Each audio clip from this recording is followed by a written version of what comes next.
Thank you for always taking care of Daisy and Annabelle. My husband said as he prepared lunch for both of us. However, he had a trick up his sleeve and I lost consciousness shortly after starting to eat. The next thing I knew, I was in a hospital bed. Apparently, I survived. When I collapsed, my husband said, I'm finally free.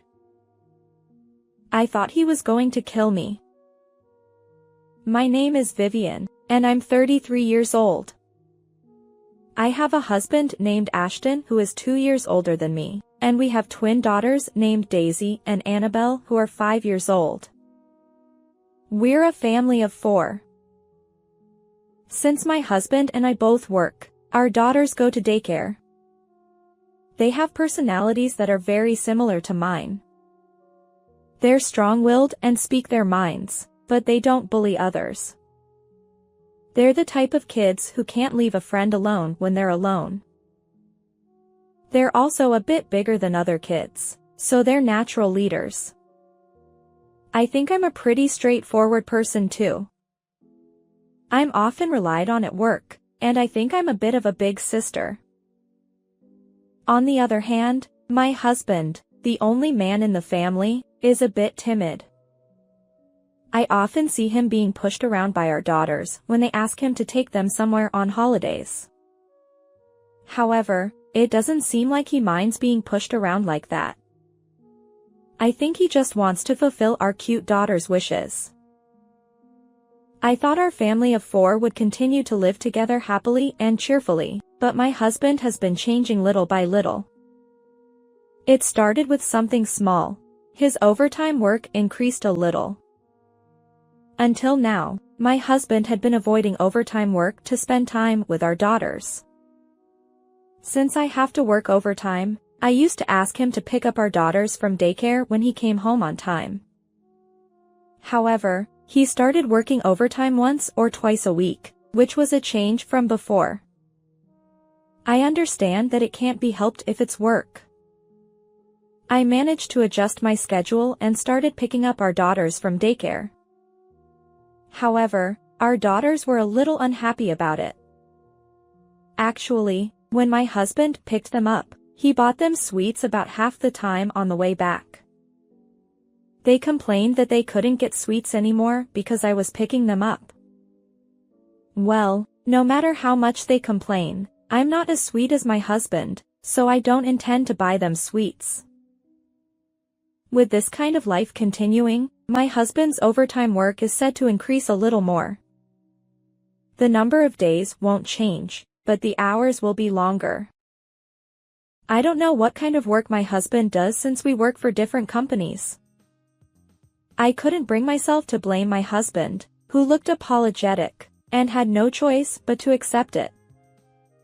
However, after living like this for 2 months, I became curious about what was going on. So I decided to ask my husband directly. Hey, it's been 2 months since you started working overtime. Isn't there an end in sight for your work? Can you tell me what kind of work you do? My husband replied, Vivian wouldn't understand even if I told you. I'm just doing my job to the best of my ability. Why are you blaming me like that? He said this in a pretty strong tone, which I didn't expect. I know it's work, but I just wanted to know what kind of work it is. I understand that it's work. But Daisy and Annabelle are lonely. It would be nice if you could come home early once in a while. They seem to be looking forward to you picking them up from daycare. My husband replied, Those 2 aren't looking forward to me picking them up. They're just interested in the sweets I buy them. They're not lonely. I was speechless.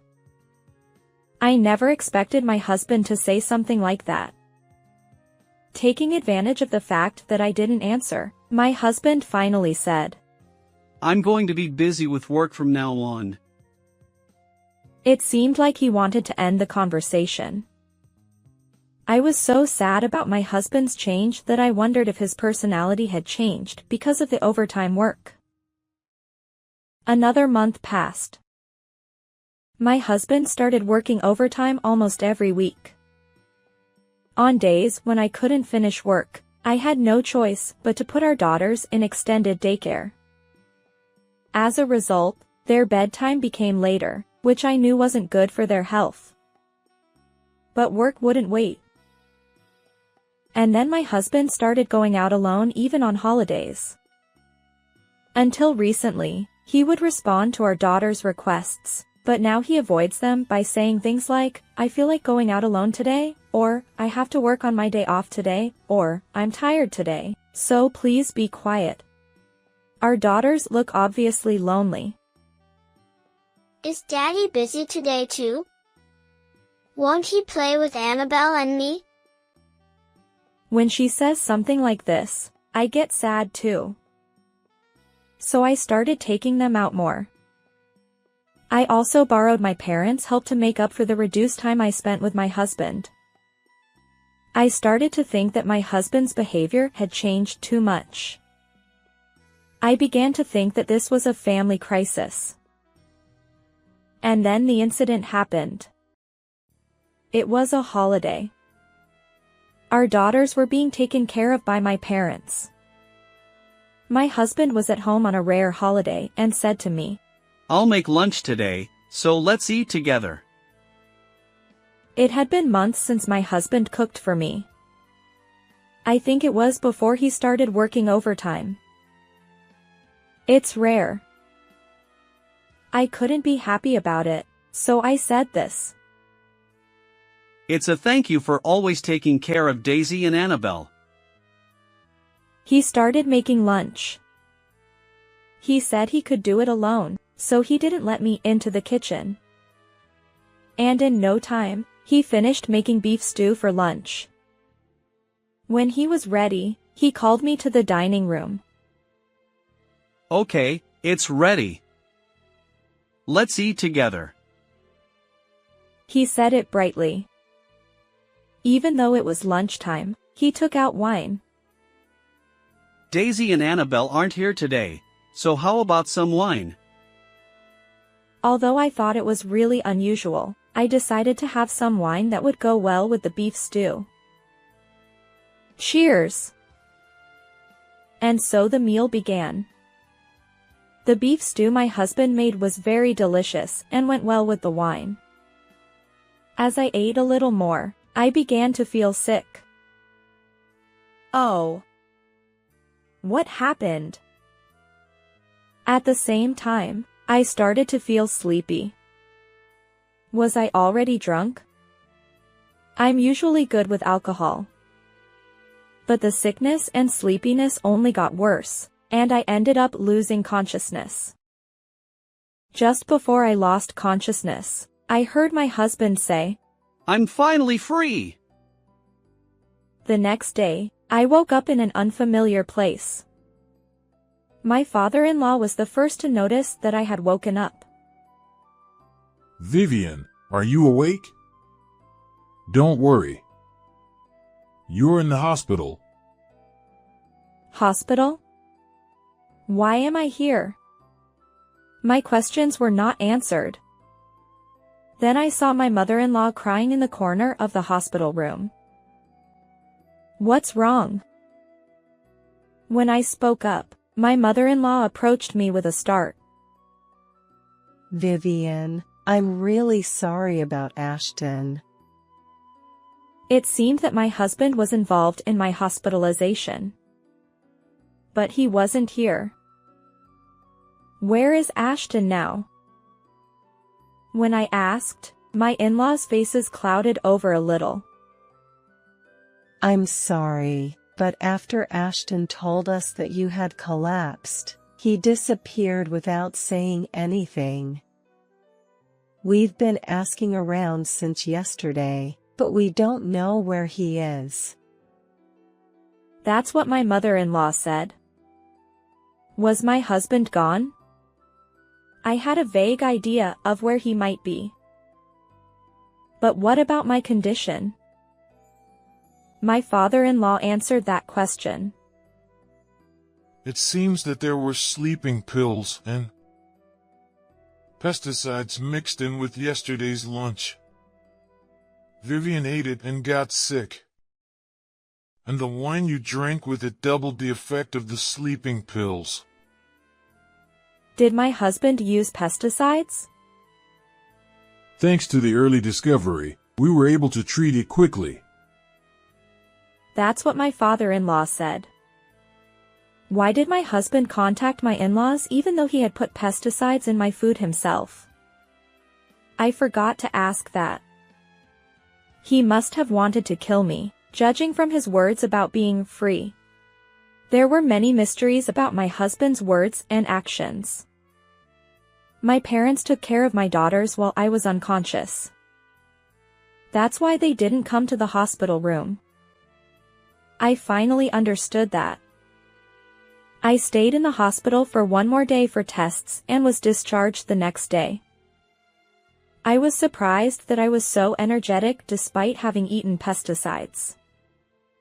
My parents-in-law accompanied me with apologetic faces. I felt more sorry for them than they did for me. After I was discharged, I went to see how my daughters were doing.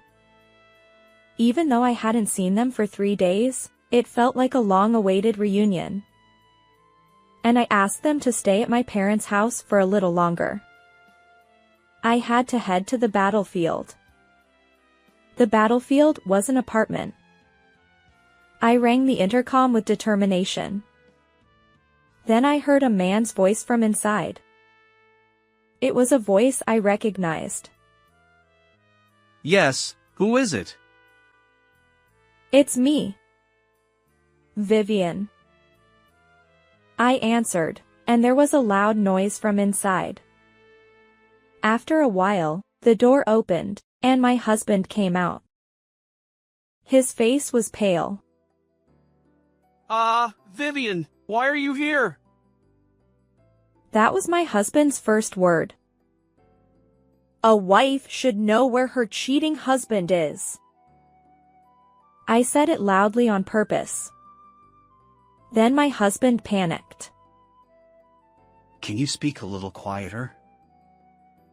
He said that. Why don't you let me in? I want to meet your mistress. I said it without lowering my voice. It was a bit unfair, but it was a strategy one had to use to talk inside. My husband reluctantly let me into the room. I won my strategy. The woman inside should be named Cecilia. The reason I ended up in this apartment and why I know this woman's name is that I had a private investigator investigate it. Cecilia was a woman who looked good in a dress, unlike me, who always wore pants. This was the first time we met, but I knew from the investigation report that she had a neat personality. Well, I don't know if someone with a neat personality is really neat when they're cheating on someone else's husband. But she looked cute, and her personality was the opposite of mine. My husband asked me with a pale face.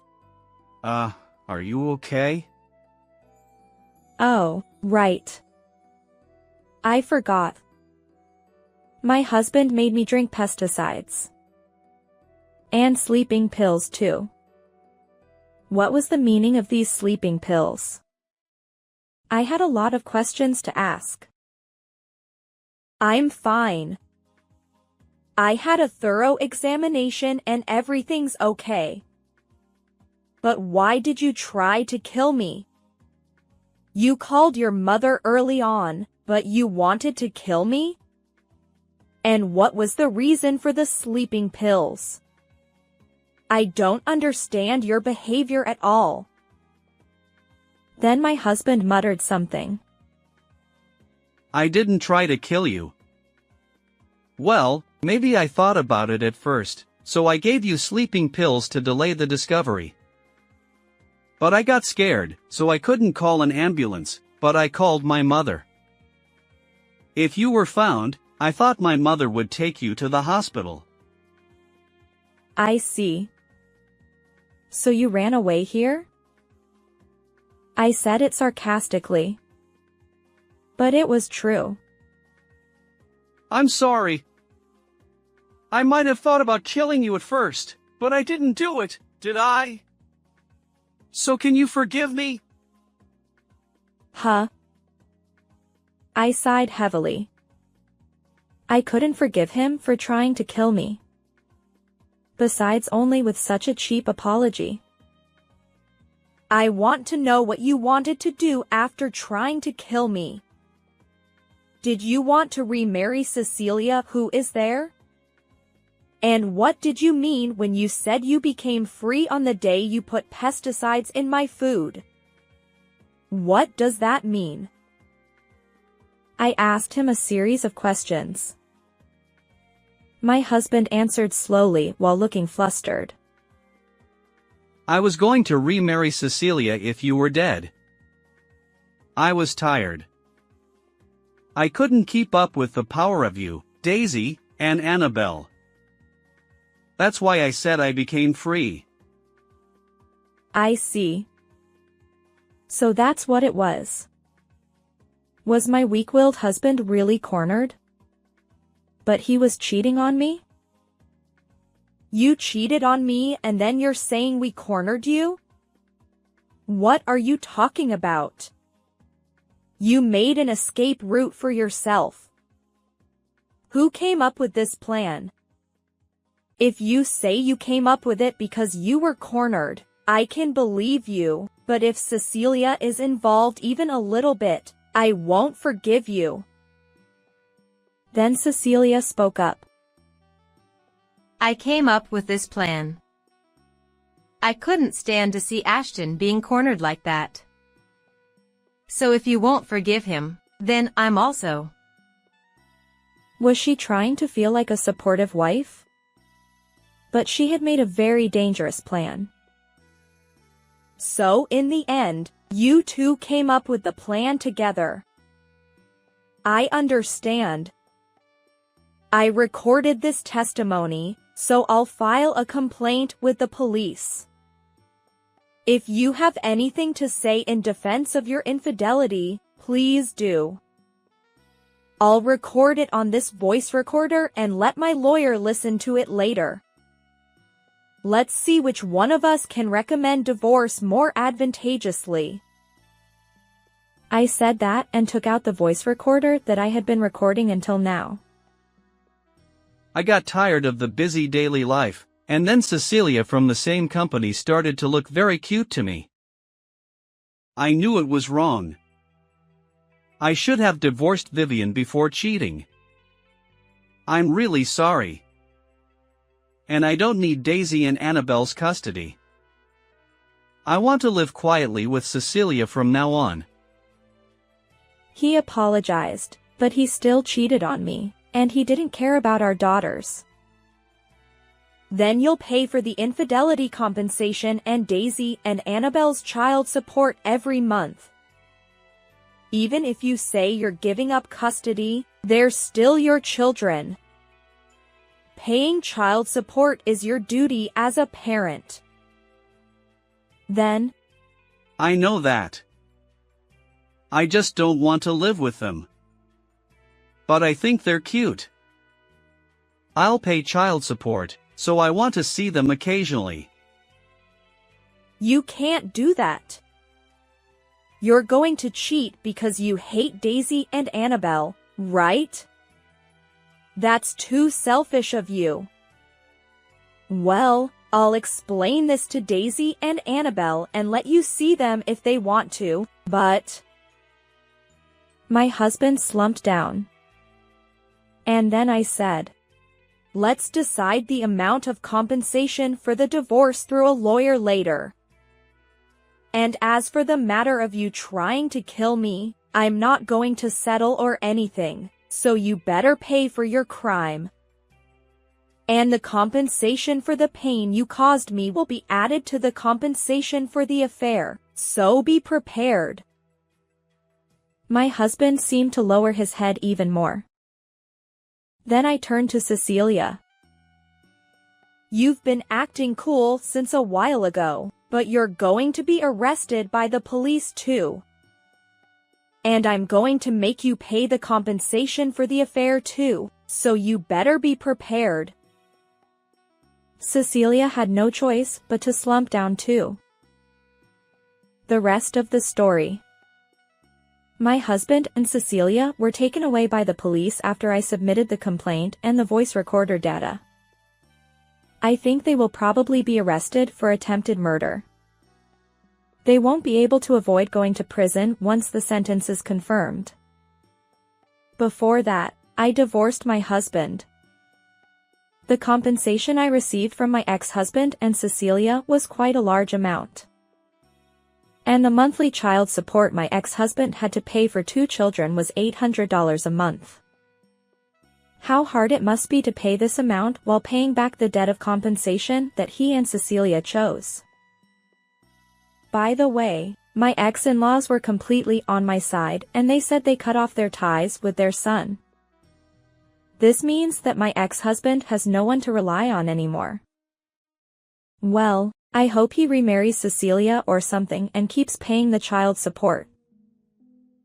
As for me, I decided to go back to my parents' house with Daisy and Annabelle. It took a little longer to commute from my parents' house, but I still managed to make it, so I decided to do my best. I told Daisy and Annabelle the reason for divorcing my ex-husband as much as they could understand. And then I asked them if they still wanted to see their father, and they both said they didn't want to see him anymore, so I decided not to let them see him. I thought they must have felt something when he tried to kill me once. I hope I can live with my 2 daughters and give them enough love with my parents from now on. How did you like this story? Please also subscribe to my channel. See you in the next video.